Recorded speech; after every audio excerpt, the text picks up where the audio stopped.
देखिए हर 10 साल में भारत सरकार को अपने कर्मचारियों की और जो पेंशन होल्डर्स हैं, जो रिटायरमेंट के बाद जो पेंशन ले रहे हैं, उनकी जो है वेतन में वृद्धि करनी होती है। लेकिन ऐसे तो सरकार नहीं बढ़ा सकती है कुछ भी, चलो अब तू 60,000 ले रहा था सैलरी, अब तू ये तेरी 1 लाख कर दी, नहीं। भारत सरकार के पास लिमिटेड बजट है, जिसे कहते हैं सरकारी खजाना, उसको बैलेंस करना होता है, उसी में से गवर्नमेंट एम्प्लॉय को सैलरी देनी है मेरे भाई। तो एक वेतन आयोग बनाया जाता है जो पूरी कैलकुलेशन करता है कि भाई भारत में इतने इतने एम्प्लॉय, हम इनकी इतनी इतनी सैलरी बढ़ा देंगे, है ना, इस हिसाब से भारत में टैक्स का कलेक्शन हो रहा है, तो भारत की सरकार की बोझ पे जो इतना जो है वजन बढ़ेगा, है ना, इतना खर्चा बढ़ जाएगा। तो सारी कैलकुलेशन करके मेरे प्यारे भाई वो गवर्नमेंट को बताते हैं, फिर गवर्नमेंट उस हिसाब से उसको अप्लाई करती है। ये हर 10 साल में होता है। तो आज़ादी के बाद से अब तक 7 बार वेतन आयोग लग चुके हैं, और ये बात कन्फर्म है कि हर वेतन आयोग के बाद सरकारी एम्प्लॉय की सैलरी बढ़ती है। पहले केंद्र सरकार के कर्मचारियों की बढ़ती है, फिर धीरे धीरे सारे स्टेट एम्प्लॉय जो है उन पर भी स्टेट गवर्नमेंट लागू कर देती है। तो अगर अब ये वेतन आयोग का गठन हो रहा है तो 2027 के एंड तक जाके ये लागू हो पाएगा, यानी कि सैलरी की जो बढ़त है मेरे प्यारे भाई वो 2027 में जाके मिलेगी बच्चों। ये समझ में आया ना, ये पूरी अंदर की कहानी है। 1947 में पहला वेतन आयोग लागू हुआ था, और मेरे भाई उसके बाद लगभग हर 10 साल के गैप पे लागू होता है। पिछली बार जो 7वां वेतन आयोग है वो 1 जनवरी 2016 को लागू हुआ था, अब ये 8वां 1 जनवरी 2026 से लागू होगा। लेकिन मेरे भाई पूरी तरीके से लागू होने में इसको मेरे भाई थोड़ा और समय लग सकता है, और मैंने बताया 2 साल का समय लगेगा।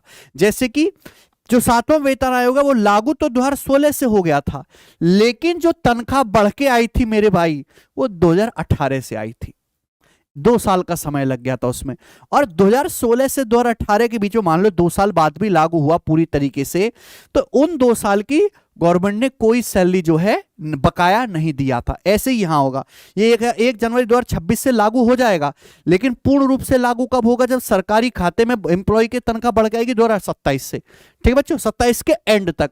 तो ये जो 2 साल रहेंगे, 26 पूरा और 27 पूरा, इसका जो बकाया है वो गवर्नमेंट नहीं देगी मेरे भाई। ये बात आप पहले ही जान लीजिए। अब आ जाते हैं यहां पे, मैं पूरी डिटेल आपको बताऊंगा। देखो गवर्नमेंट एम्प्लॉय की जो सैलरी है उसमें ना 3 चीजें होती हैं। एक होती है बेसिक सैलरी, उसके बाद मिलता है उनको महंगाई भत्ता, जिसे हम बोलते हैं जो है डियर अलाउंस, है ना, डीए। फिर मिलता है एचआरए, हाउस रेंट अलाउंसेस। इनको मिला के गवर्नमेंट एम्प्लॉय की सैलरी बनती है, और भी छोटे छोटे बहुत सारे भत्ते होते हैं। ठीक है बच्चों, जो पहला वेतन आयोग 1946 में गठन हुआ था, लागू कब हुआ था, 1947 में। उसमें मिनिमम जो सैलरी थी 55 रुपए थी मेरे भाई, 55 रुपया महीना, और मैक्सिमम जो सैलरी थी एम्प्लॉय की वो 2000 थी। बेसिक पे की बात कर रहा हूं, बेसिक पे एक्स्ट्रा ऐड करके 2000 से ज्यादा हो जाएगा। जो अभी 7वां वेतन आयोग लागू हुआ था 2016 में मेरे प्यारे दोस्तों, इसमें 18,000 मिनिमम सैलरी थी, और मैक्सिमम बेसिक पे था 2.5 लाख। 2026 की कैलकुलेशन होना बाकी है। ठीक है बच्चे, एक चीज मैं आपको बताना चाहता हूं कि जो महंगाई भत्ता है ये बेसिक पे का हर 6 महीने में लगभग 3% बढ़ जाता है। मान लो किसी जॉब में बेसिक पे है आपका, ये मान लीजिए 80,000, 80,000 नहीं मानते, ये मान लेते हैं 18,000 है, तो 18,000 का 3% कितना हो जाएगा, 540 रुपए। तो हर 6 महीने में 540 रुपए महंगाई भत्ते के हिसाब से आपकी तनख्वाह बढ़ती रहेगी। समझ में आ गई बात। और ये कब तक, 10 सालों तक, जब तक नया वेतन आयोग लागू नहीं हो जाता, ऐसे चलता है। ठीक है ना। अच्छा, ये जो आयोग का गठन किया गया है, ये 18 महीने के भीतर अपनी जो है रिपोर्ट गवर्नमेंट को देगा, फिर 6 महीने जो है गवर्नमेंट समय लेके इसको पूरी तरीके से लागू कर देगी। जो 7वां वेतन आयोग था, एक चीज होती है फिटमेंट फैक्टर। फिटमेंट फैक्टर का मतलब यह है कि ये वेतन आयोग लागू होने पर आपकी सैलरी आपकी बेसिक पे कितने गुना हो जाएगी। मान लो आज किसी की बेसिक पे 10,000 है, फिटमेंट फैक्टर हमने लगा दिया 2.5 गुना, तो 10,000 का 2.5 गुना, अब वो बेसिक पे जो है बढ़ के 25,000 हो जाएगा। तो 2000 जब 16 में पिछली बार जब वेतन आयोग आया था 7वां, उसमें फिटमेंट फैक्टर था 2.57, लेकिन इस बार जो एक्सपर्ट अंदाजा लगा रहे हैं कि पिछली बार जितना तो नहीं होगा, 2.57 से कम, लगभग मेरे प्यारे भाई 2.46 होगा। 2.46 के करीब ये फिटमेंट फैक्टर रहेगा। ठीक है बच्चों,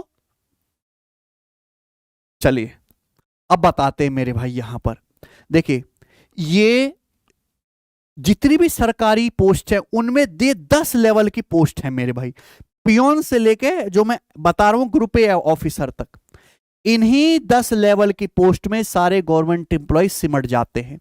तो जो हमारे पियोन हैं, जो सपोर्ट स्टाफ है, जो अटेंडेंट है ना, बिल्कुल चपरासी लेवल की एंट्री सरकारी जॉब जो होती है, उनका बेसिक पे 18,000 है मेरे भाई, 18,000 अभी अभी फिलहाल जो करंट चल रहा है 7वें वेतन आयोग में।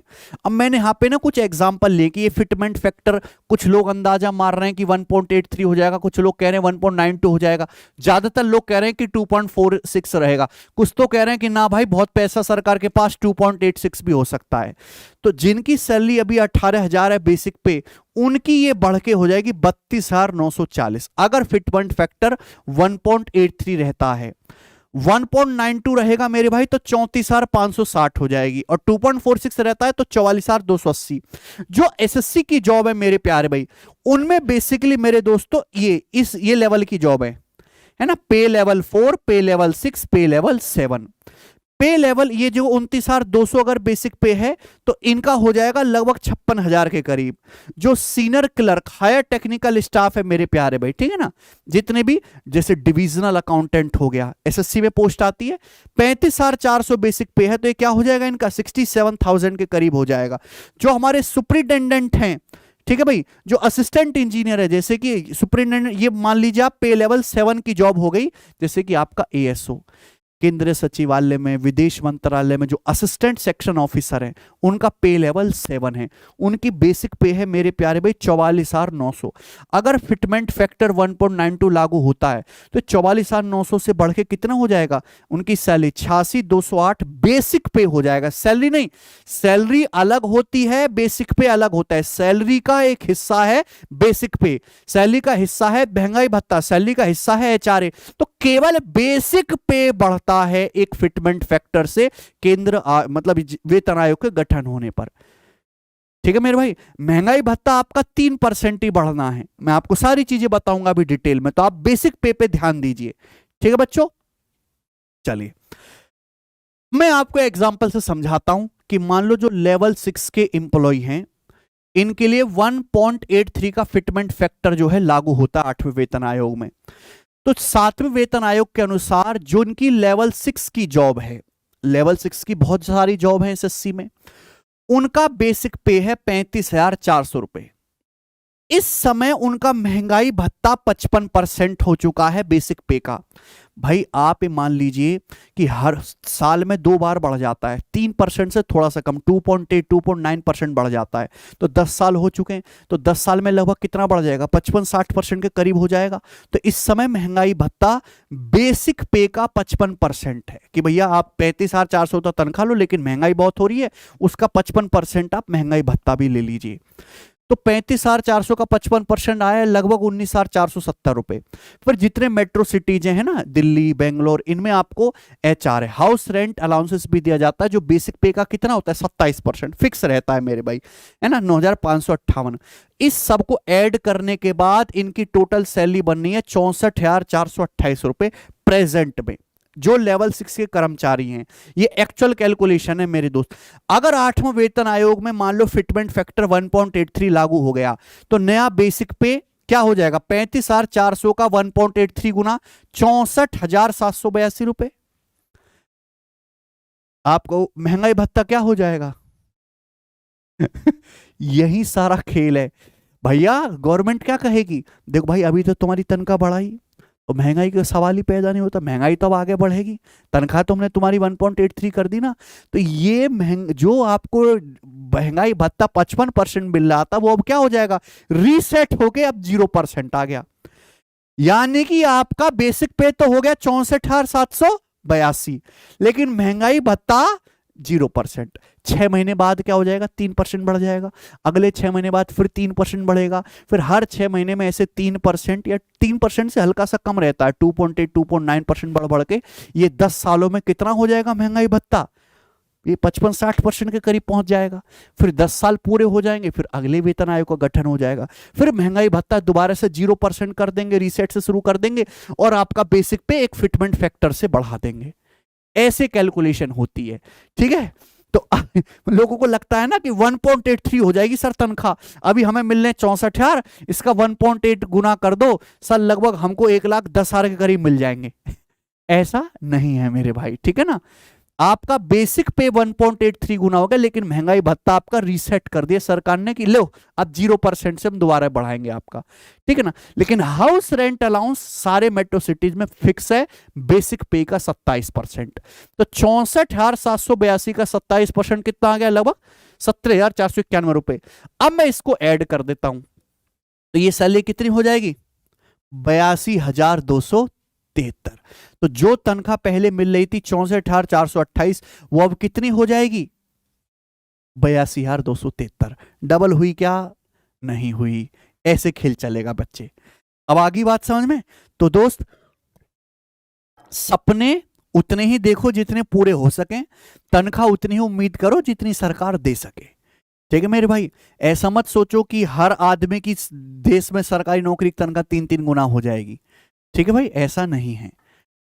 ये मैंने आपको बताया पे लेवल जिनका 6 है। जो पे लेवल 7 के कर्मचारी हैं, जैसे कि इनकम टैक्स हो गया, जीएसटी इंस्पेक्टर हो गया मेरे भाई, है ना, एग्जामिनर हो गए, असिस्टेंट सेक्शन ऑफिसर हो गया, एएसओ सीएसएस में, एमईए में, ये जो है एसएससी के लिए मैं बात कर रहा हूं। इनका बेसिक पे 44,900 है और उसका 55% लगभग 24,000 रुपये महंगाई भत्ता मिल जाता है। ये 12,123 आपका जो है हाउस रेंट अलायंस है। टोटल सैलरी कितनी मिल जाती है, 81,718। बोलो, अब नई बेसिक पे में यही आपका जो है 44,900 का 1.83 गुना लेते हैं, तो ये क्या हो जाएगा, 82,167 रुपए।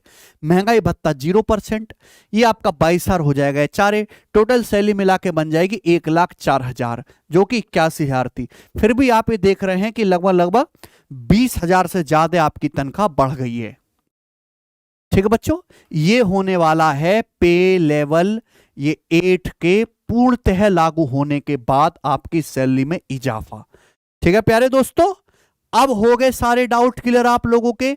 तो जो बच्चे नए नए तैयारी करने के लिए आए हैं वो इस चीज को अच्छे से समझ लीजिए कि अगर आप एसएससी का पेपर क्लियर करके दोस्त 2026 में सरकारी नौकरी पे लगते हैं और बढ़िया अपनी मनचाही जॉब लेते हैं, ठीक है, तो आप फाइनेंशियली इंडिपेंडेंट तो बनेंगी, लेकिन एक अच्छा खासा डिसेंट अमाउंट आपको जॉइनिंग से ही फर्स्ट डे से मिलना शुरू हो जाएगा। पहले महीने की तनख्वाह ही आपकी 1,04,352 रुपए आएगी मेरे भाई।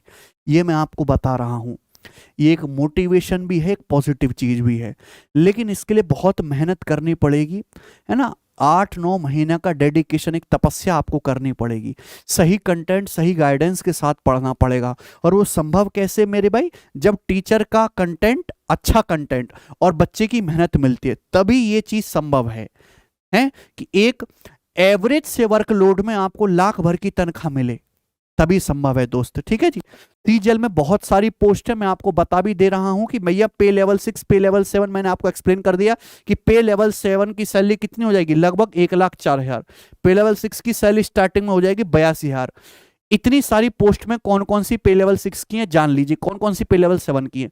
जितने भी एएसओ की जॉब हैं वो सब पे लेवल 7 के। एएसओ चाहे आप सीएसएस में बने, चाहे आप इंटेलिजेंस ब्यूरो में बने, चाहे मिनिस्ट्री ऑफ रेलवे में असिस्टेंट सेक्शन ऑफिसर बने, चाहे मिनिस्ट्री ऑफ एक्सटर्नल अफेयर में असिस्टेंट सेक्शन ऑफिसर बने, 42 मिनिस्ट्री हैं इस तरीके से। आप ministry of electronics and information technology में बने, बहुत सारी अदर मिनिस्ट्रीज भी हैं। आप इनकम टैक्स इंस्पेक्टर बनते हैं, पे लेवल 7 में जाएगा। आप एक्साइज जीएसटी इंस्पेक्टर बनते हैं, पे लेवल 7 में होगा। प्रिवेंटिव ऑफिसर पे लेवल 7, इनकी सैलरी सबकी 1,05,000 के करीब रहेगी। एग्जामिनर की, असिस्टेंट इन्फोर्समेंट ऑफिसर की, सीबीआई में सब इंस्पेक्टर की, ठीक है ना। बहुत सारी मिनिस्ट्री में इंस्पेक्टर पोस्ट होता है। सेंट्रल ब्यूरो ऑफ नार्कोटिक्स में, है ना, जो ड्रग्स कंट्रोल विभाग है, उसमें आप इंस्पेक्टर बनते हैं, सब पे लेवल 7। इन सब की सैलरी 1,05,000 के करीब होने जा रही है। अब ये आ जाते हैं पे लेवल 6, ठीक है। बहुत सारी मिनिस्ट्रीज के अंदर एएसओ पे लेवल 6 की जॉब पे भी। एग्जीक्यूटिव असिस्टेंट एक नई पोस्ट आई है, पे लेवल 6 की है मेरे भाई। डिविजनल अकाउंटेंट एसएससी की बहुत फेमस पोस्ट है, पे लेवल 6 की है। ठीक है। एनआईए नेशनल इन्वेस्टिगेशन एजेंसी में सब इंस्पेक्टर, पे लेवल 6 की जॉब है। ठीक है जी। Sub inspector junior intelligence officer narcotics control bureau में पे लेवल 6 की जॉब है। स्टैटिस्टिकल ऑफिसर पे लेवल 6 की जॉब है। ठीक है। जितने भी ऑडिटर हैं, जूनियर अकाउंटेंट है, सब पे लेवल 5 की जॉब है, 2800 ग्रेड पे की। फिर आपका पे लेवल 4 2400 ग्रेड पे आ जाता है मेरे प्यारे दोस्तों। ठीक है ना। इसमें देखिए ये आपका बेसिक पे है 25,500, ये आपका बेसिक पे है। इसमें postal assistant, tax assistant, sub inspector, ये जो है ग्रुप सी की बेसिकली जॉब होते हैं और इनमें एज लिमिट है 18 से 27 साल। ये सारे डिपार्टमेंट जो आप देख पा रहे हैं मोर देन 40 हैं मेरे भाई। ये एक ही पेपर से भरे जाते हैं और उस पेपर का नाम है SSC CGL combined graduate level. एक बार आपको ढंग से तैयारी करनी, और सबसे खास बात यह है कि सीजीएल की अगर किसी बच्चे ने अच्छे से तैयारी कर ली, भारत में बहुत सारे पेपर होते हैं जिनका सिलेबस सीजीएल की तैयारी करने से ही मात्र कवर हो जाता है। ये एक फादर फिगर एग्जाम है मान लीजिए ये। ठीक है। चलो ठीक है बच्चों, अगर हम पिछले कई सालों के ट्रेंड को देखूं तो एसएससी में अच्छी खासी वैकेंसी आती हैं। ये एसएससी के मेन बड़े बड़े एग्जाम आप देखो, हर साल जो है रेगुलर लेवल पे वैकेंसी आती है, जीडी से लेके सीजीएल तक।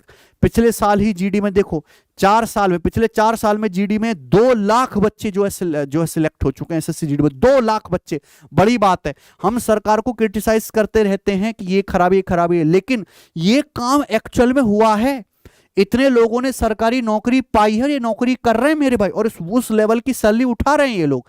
सीपीओ में 14,500 से ज्यादा बच्चे, एमटीएस में 33,000 बच्चे, सिटसल में 11,000, और सीजीएल में भाई ये तो बहुत ही बढ़िया है, 77,000 से ज्यादा बच्चे लग चुके हैं।